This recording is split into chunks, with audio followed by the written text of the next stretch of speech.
امام ابو حنیفہ رحمۃ اللہ علیہ کے بارے میں آتا ہے، ایک آدمی بیمار تھا، اس کی تیمارداری کرنے کے لیے اس کے گھر میں گئے،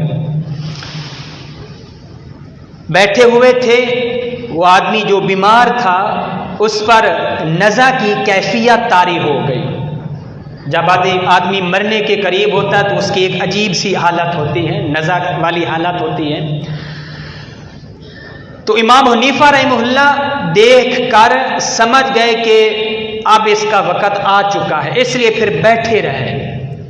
چند لمحوں کے بعد اس کی روح نکل گئی، فوت ہو گیا۔ ساتھ ایک چراغ جل رہا تھا، امام ابو حنیفہ رحمۃ اللہ علیہ نے اس چراغ کو فوراً بجھا دیا۔ لوگ ساتھ اور بھی تھے، انہوں نے کہا کہ حضرت آپ نے یہ کیا کیا؟ ابھی تو روشنی کی ضرورت ہے اور آپ نے روشنی دینے کے بجائے چراغ کو بجھا دیا، ایسے آپ نے کیوں کیا؟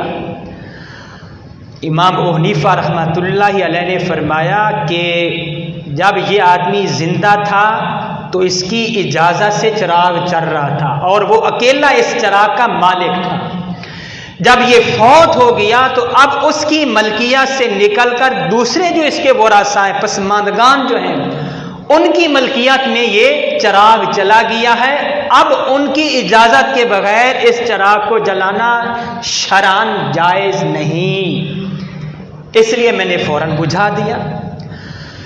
جن کے دل میں اللہ کا خوف ہوتا ہے، اللہ کا ڈر ہوتا ہے، اللہ کا تقوی ہوتا ہے، آخرت کی فکر ہوتی ہے، وہ ایسے کیا کرتے ہیں۔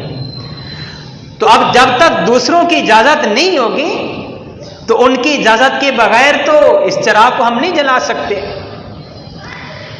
تو اس سے معلوم ہوا کہ کتنا زیادہ احتیاط سے کام لیا جاتا ہے۔